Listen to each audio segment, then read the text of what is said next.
So yun mga kagutom. So, ang na-order natin itong naabutan natin is balbakwa. Ito yung dilakdakan nila. So ayan, gutom na sa English na gutom.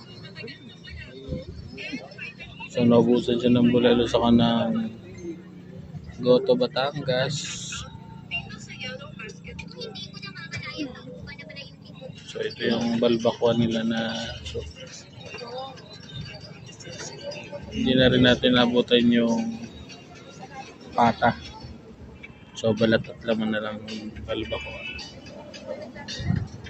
So sa dami ng tao at nabili, naubusan sila. Nasa-sold out yung bulalo.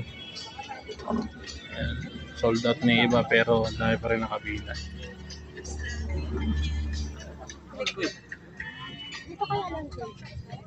So tikman na natin to.